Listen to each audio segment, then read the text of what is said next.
Well, good morning from St. Bart's in Midtown Manhattan. My name is Peter Thompson. I serve as the vicar and interim rector here, and it is a joy and delight to welcome you to the forum, where each week we have sacred conversations about the things that matter.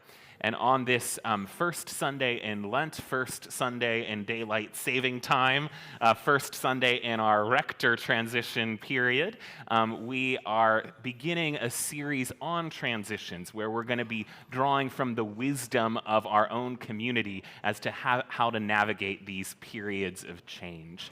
And I am so glad that kicking off this series is our own Trish Tidwell, psychotherapist, longtime St. Bart's member. This is not her first time at the forum, who will be talking from a psychological lens about these moments of change. Great to have you here, Trish. I'm thrilled to be here. I love talking about some of these things, and I think it's really exciting. The title is Transitions, Navigating Change in an Unpredictable World. And I just want to start with the moment that Peter mentioned in today's daylight savings time. That's predictable. But for some people, it's easy. They just change their clocks. And I can tell you, for people like me, it sets me on my head. I feel like I'm jet-lagged, a little lightheaded, and tomorrow my time perspective is going to be a mess. I'm sure that I see some nodding heads. There's some people who share that perspective.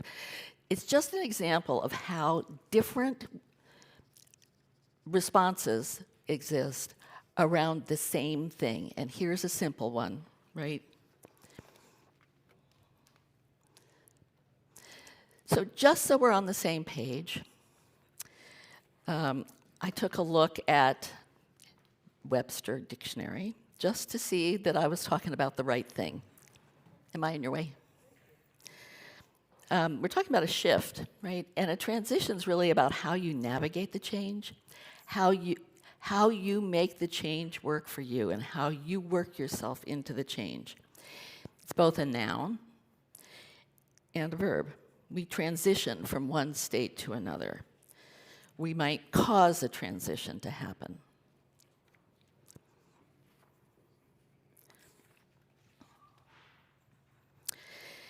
So change can come from the inside. I've always wanted to live on the West Coast, so I'm moving to Oregon. Or it can come from the outside. I got promoted at work, so they're sending me to Oregon. Same outcome, moving to Oregon, different motivations.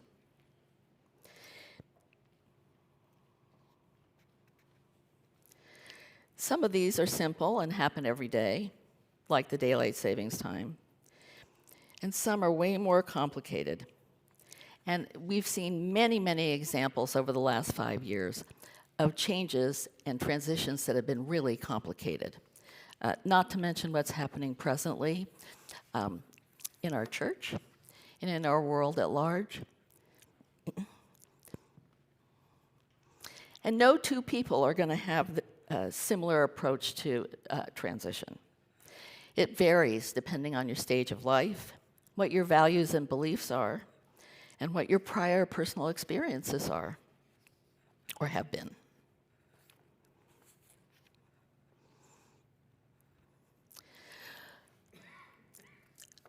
A change and the transition that you make may seem significant to one person, but trivial to another. Joyful changes can evoke feelings of insecurity, anxiety, or confusion. It's not uncommon for a newlywed to feel insecure or even kind of depressed and not really understand why. Everybody's different. New parents, they've wanted a baby for a long time. They're new parents. It's kind of like, oh my God, what do I do now? And lastly, I think this is one that's really important, and that is that you can look smooth on the outside and be a wreck on the inside, all about change.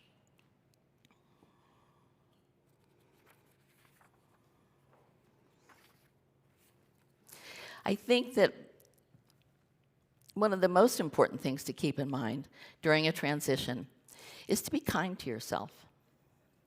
How change impacts you will influence your transition. That's not just how it impacts you now. What are your past experiences that you bring with you? What are the feelings and emotions that come up? And how you manage them influences your behavior. The impact of concrete, material, physical, and sensate changes that come up during your transition will also influence how you make decisions.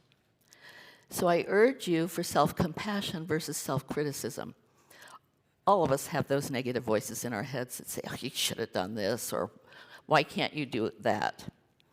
But that kind of energy, and it's a lot of energy to criticize yourself, takes away from the energy you need to actually make the decisions and make the transitions.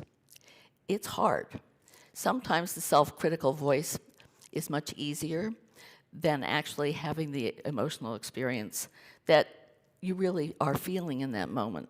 And sometimes the criticism is about your emotional response. So I urge compassion.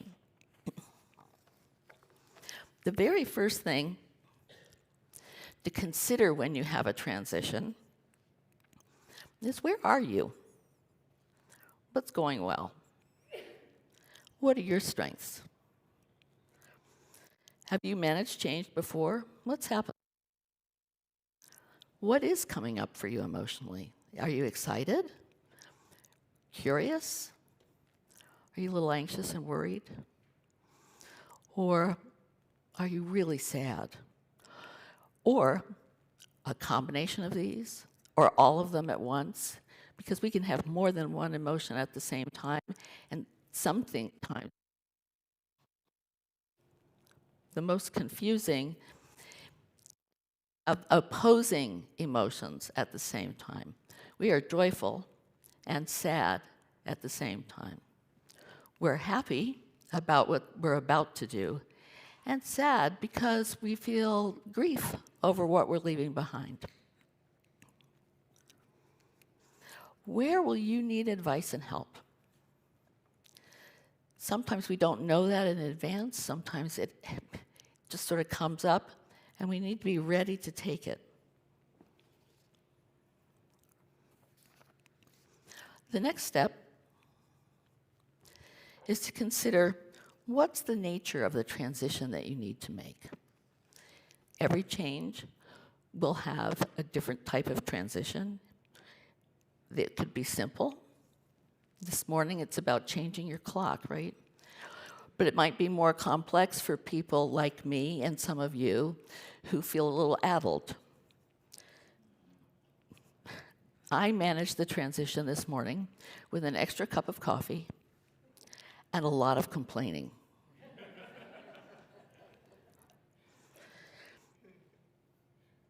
Can't always predict what's going to happen in terms of change. So we have to use the information that's available now, understanding what the time frame is and what the timeline is, and consider, what are the goals that you have for the transition as of right now. This morning, my goal was to wake up in time to get here. Later today, I'm still going to be adjusting to the transition of time, but I'm going to need a new goal. I haven't decided what that is because I don't have the information yet.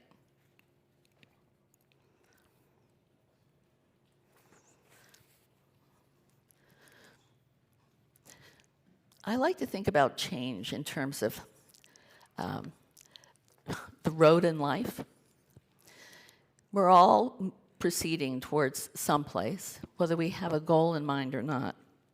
But some change is kind of like an organized intersection. We could think of that as a pivot.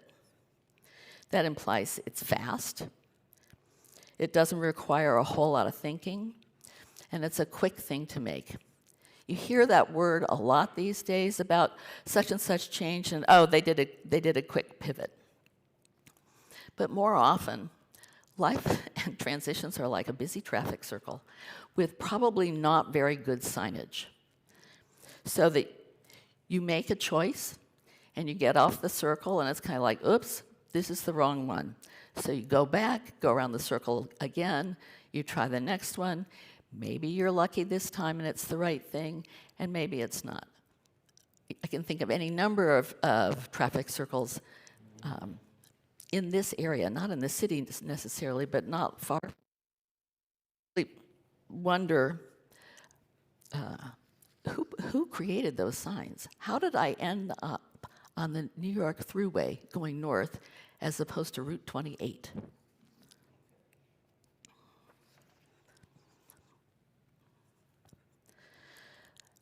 I also think that awareness is really important. So keeping the following things in mind. It's a constant movement. It's always evolving. Things are changing second by second. The fact that you know something means that something has changed. Information and change comes from multiple directions. It's important to give yourself the time and space to consider these things, because if you don't have the information from that piece of the change to move forward. That's where it gets so complicated. Then you can draw on what you've learned, and you can make decisions. Sometimes you only have to do this once. But changes that take time might appear that they're done, and then something else happens. I remember I was thinking about transitions in my life, and the biggest transition I made was in midlife. I decided I was going to go to graduate school and become a social worker. So my first goal was very short-term thinking. Can I get into graduate school? My next goal was, can I pass? Am I going to graduate? How am I going to find the time to do all of this? Because I was working and going to school at the same time.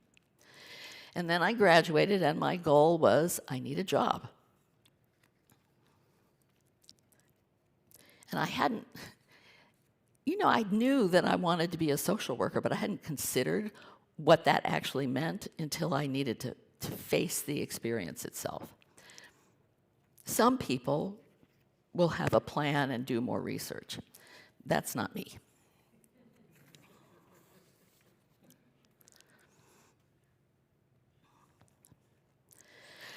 So, a lot of what happens for us in change is a particular kind of stress, different for every individual, emotional responses.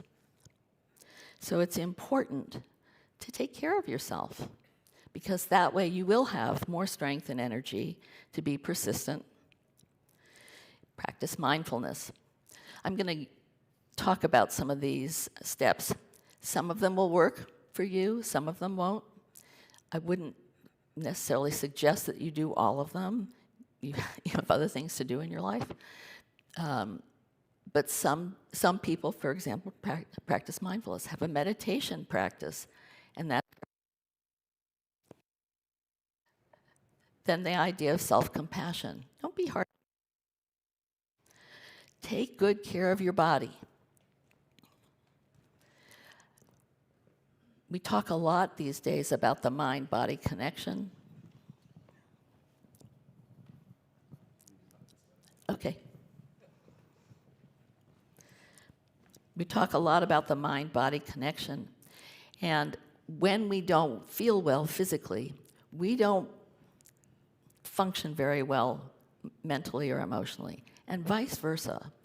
Often when we're down in the dumps or incredibly anxious, our bodies aren't working very well, and we need them both. Community and support are perhaps one of the biggest aspects of self-care, and the most important piece of any transition is to find a sense of community, a place where you belong, where you're connected with people who understand, who may or may not have been through what you're going through, may be doing it at the same time that you are, but nonetheless provide you with a sense of belonging and connection. No Know when to ask for assistance. What are the things that you need help with? Sometimes they're physical things, sometimes they're emotional things. And lastly, stay open to learning. Transitions and change are great times for new information. You take in new things about the environment, new things about other people, but guess what? New things about yourself too. I didn't know I could do that. Wow, that was harder than I thought it was going to be, but I did it. Achievements like that, no matter how small or how large, are what help us grow to be confident people. I didn't know that I could do that. Now I can, and I feel better about that. I can do it again.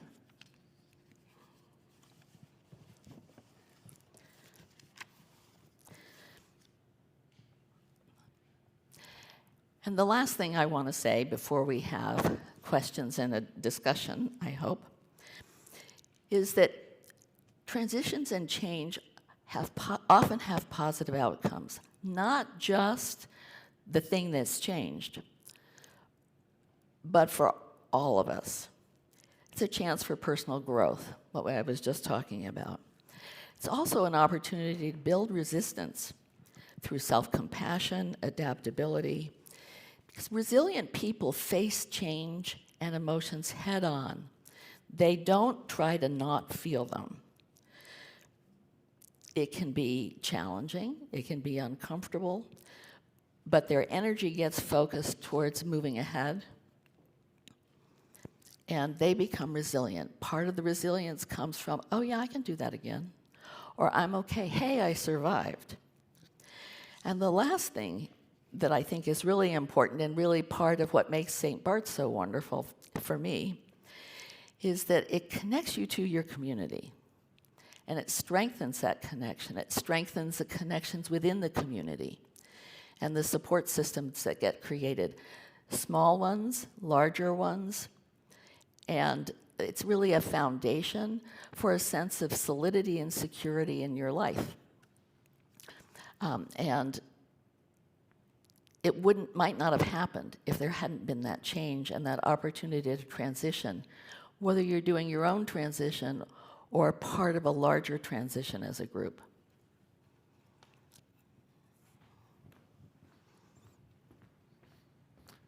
All right, thank you so much, Trish. We have plenty of time for questions. If you're here in person, you can raise your hand, and Stephanie Terrell will come around with question cards and then bring them back up to me. If you're joining us online, you can type your questions into the live chat on YouTube, the comments on Facebook, or you can email me, pthompson@stbarts.org. I'm sure we'll have plenty of questions. And in fact, we already have one that has been submitted. How do we manage a transition where the final outcome is unknown, when the transition isn't a choice you get to make?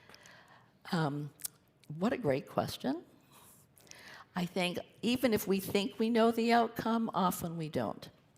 That's what I mean by unpredictable. We don't know what's going to happen. But I think that the idea of staying true to your values, maintaining your integrity, and connecting to community and support is really how we get through those times. So you mentioned that some people try not to pay attention to transition. They try to numb themselves to it. One person asks about their exposure to the news.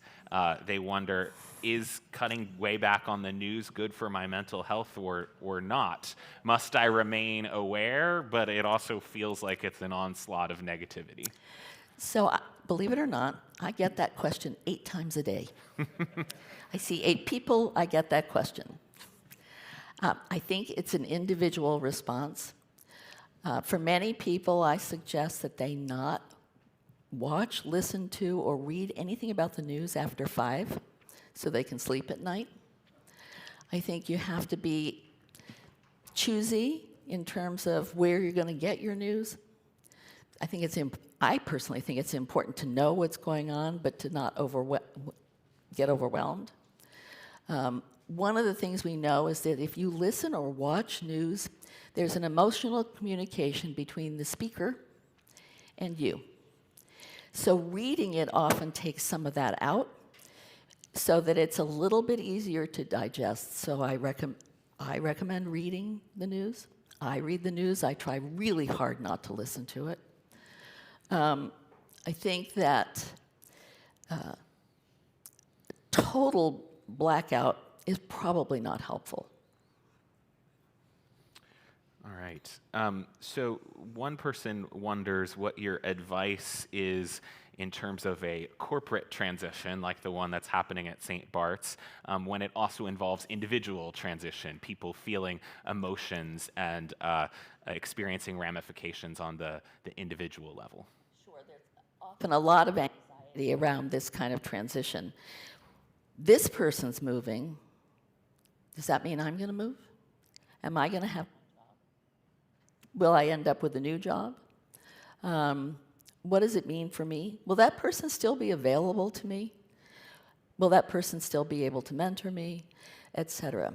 I think that you try to be open to learning new things, to understand what's going on, and to be very aware of what your own experience is. It's very easy. In fact, it's easier for us to be looking at other people, sort of saying, oh, I think that's going on for them, as opposed to what's going on for us. The what's going on for us, the internal what's going on, is incredibly important information. If you feel frustrated, so often people will get, oh, why am I so frustrated? Or someone else will say, why are you so frustrated? It's information. You can figure out what's making you feel so frustrated. Then you can impact and change that thing, or you can ask about it. Same thing with anxiety. Oh, I'm terrified. I remember working someplace where a surprise came and the president was fired. Like, oh my God, what's going to happen? Well, a whole bunch of people got laid off. What happens then? People get really anxious. Look at what's happening right now. Trish, I'm told that if you take the pack out of the pocket, that might help. Good. But we also have the other mic if necessary. Okay.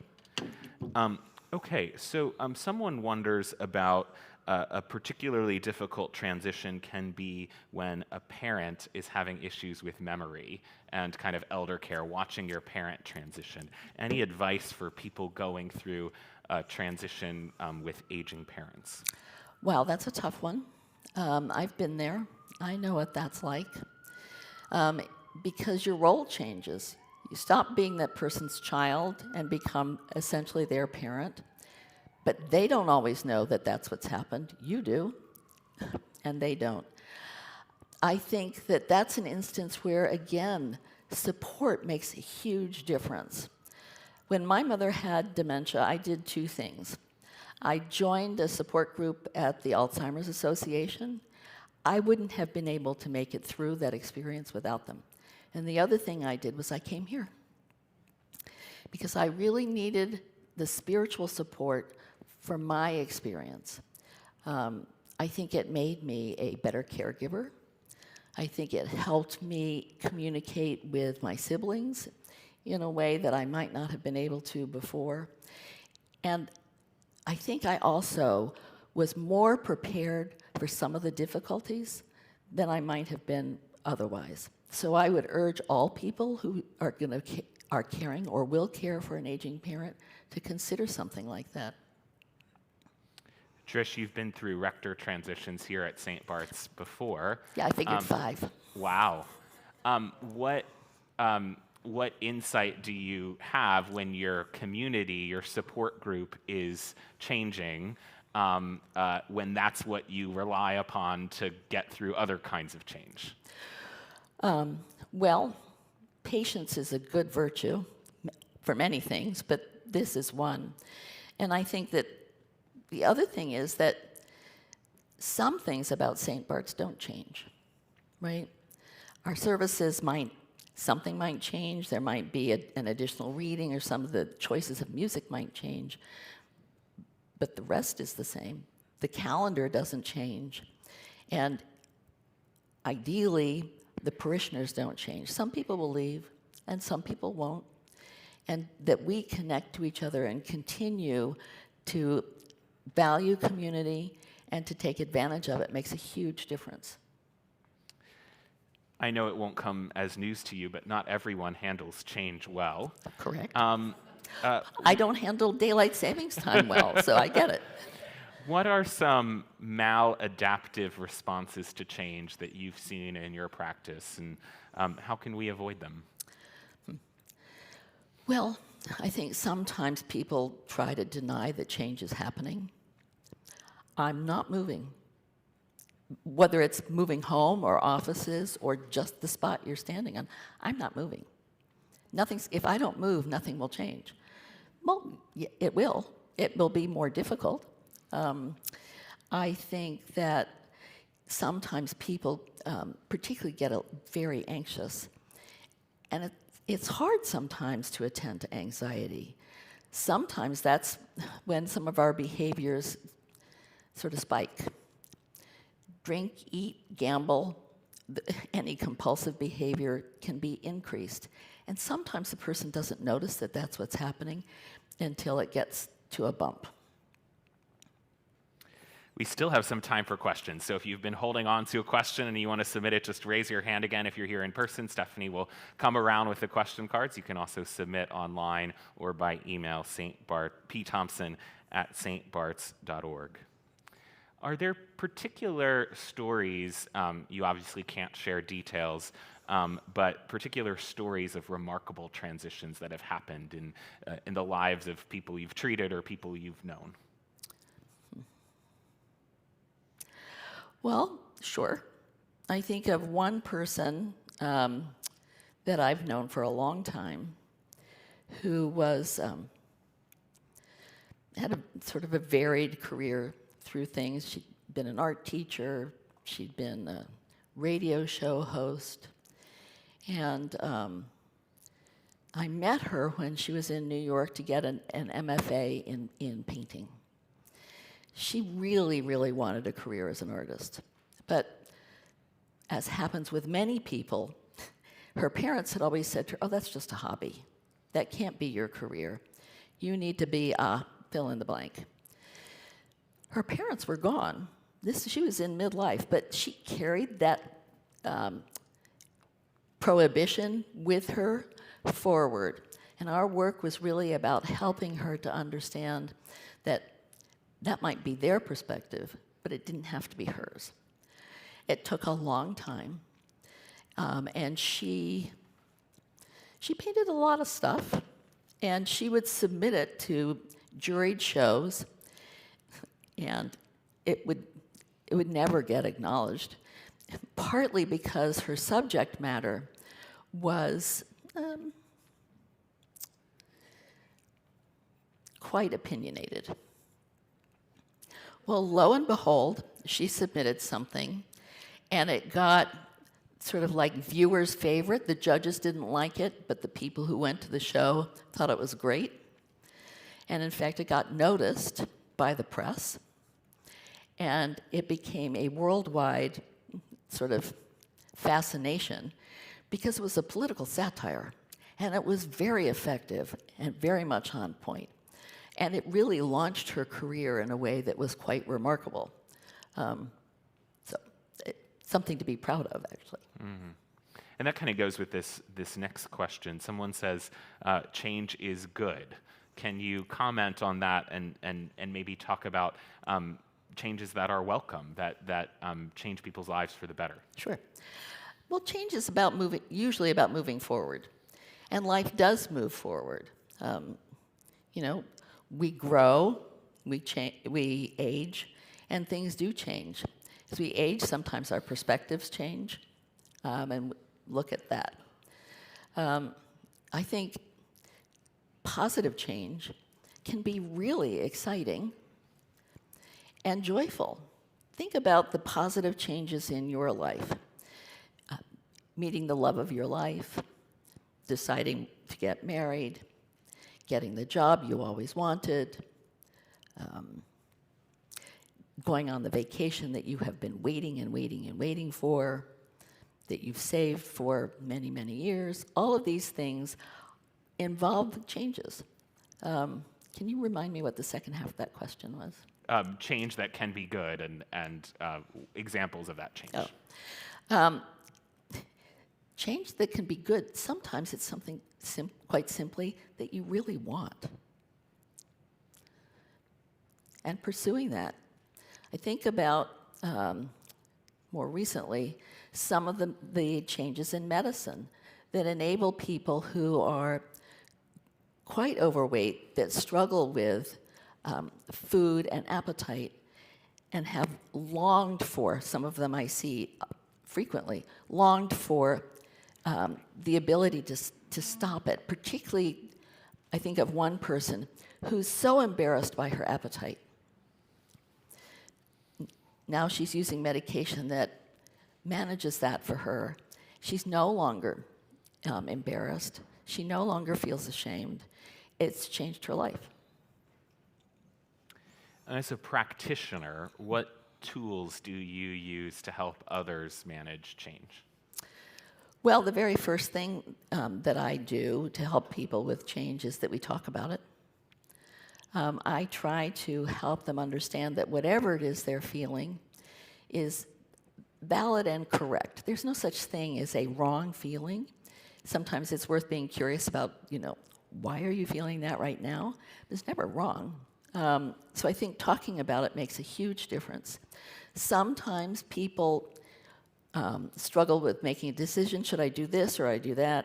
And talking that through, I'm not going to tell them which choice to make, but I'm certainly going to ask them questions that help them think more about it and use the information they have to make the decision that we hope is best for them.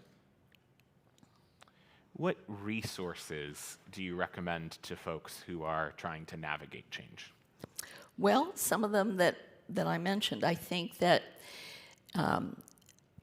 certainly a meditation practice, if that suits you, is very helpful because it helps not only sort of calm the stress and anxiety, but people get a lot of insights in meditation. You're sitting there and you're focusing on your breathing, and then your mind wanders, and it's kind of like, oh yeah, I have to come back to focus on my breath. And then there's this moment and your mind wanders, it's like, oh my God, I hadn't thought of that. There's that insight that you wouldn't necessarily have found if you hadn't been giving yourself that kind of space. I think that physical exercise, I can't write a prescription, but I prescribe physical exercise a lot because it makes a huge difference in terms of how you're feeling emotionally. Aerobic exercise, cardio exercise, stimulates the serotonin in your brain. Serotonin is the feel-good chemical in your brain. So if you're feeling anxious, go out for a walk. If you're feeling really incredibly anxious and you don't think you can make it for a walk, turn on some music and dance. Because you cannot dance and ruminate in a circular way at the same time. Same thing with singing. Are there any books or podcasts you recommend as well? Wow.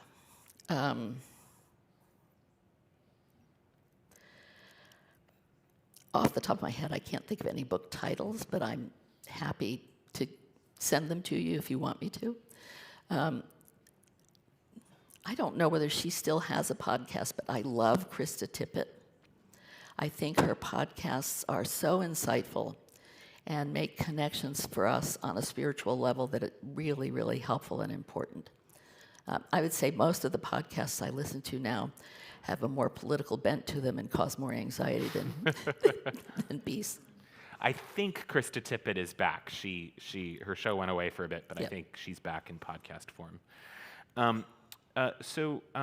One person wonders about the phrase, one door closes while another opens. This person says that door opening may invite us into a process of change. Can you speak to that? Sure. One door closes. Something ends. What are you going to do with your time now? And another door opens, like, oh, I hadn't thought about that. I'm going to do that. These types of things happen all the time. You know, whether it's a class that you have really enjoyed, it's over, and you still want to move ahead in terms of learning, you start something else. I think that it's really about being curious and open. If the door opens, give it a shot. If it's not for you, step out. It's the traffic circle all over again, right? So I went around the circle and I got off on the New York State Thruway, which was a nightmare. Fortunately, the guy at the toll booth was very nice to me after he yelled at me and allowed me to make a U-turn so I could get back on the circle. Otherwise, it was going to be 48 miles to wherever the next stop was. So I kept going. You know, this is an instance where I knew where I was supposed to be. But we don't always know that. But I'd say be open, take in what information is interesting to you and helpful, decide whether it's for you or not, step out if it's not, and proceed if it is. One person points out that transitions can be very long. Mm-hmm. How about when you're in a chronic state of transition? Things are always changing and you don't have some rock to hold on to. Wow, well, that's tough. I think about the people that I've worked with who grew up as children in the military and how their lives changed every 2 years. New school, new friends, loss of old friends, often new language, new culture, and it was a challenge. And I think that's a place where support, and understanding, ideally from the people around you, to know and recognize that it's hard. Sometimes chronic change like that can be kind of fun, but sometimes it's just kind of like, can I have a break? And if you need a break, take a break. Any final thoughts going back to the parish transition that we're embarking on this Sunday for this community of folks as we take our first steps in walking this journey? Well, you know, here's the thing in the short run. We all know Peter. He's a known entity, right? That's very lucky. We don't have a priest in charge that's coming from the outside, and we have to wonder who that's going to be. Are we going to like them? What are their ideas going to be like? What's going to get reshaped? We know this person and understand who he is, value him, and we'll take in what he has to offer, because we already do. I think that there are other pieces that may cause some anxiety, and I would say let's talk about them. What advice might you have for someone who's, say, stepping into a new role in a context in which he's already been operating? Be kind to yourself. Set realistic goals. Here's the thing. If you set a small goal and you make it, that doesn't mean it was too small. It means it was just the right size, because now you're poised to take the next step. Well, it's very good to have an in-house therapist at St. Bart's. Trish, we appreciate you so much, and thank you so much for really starting pleasure. us out on this journey today. My pleasure.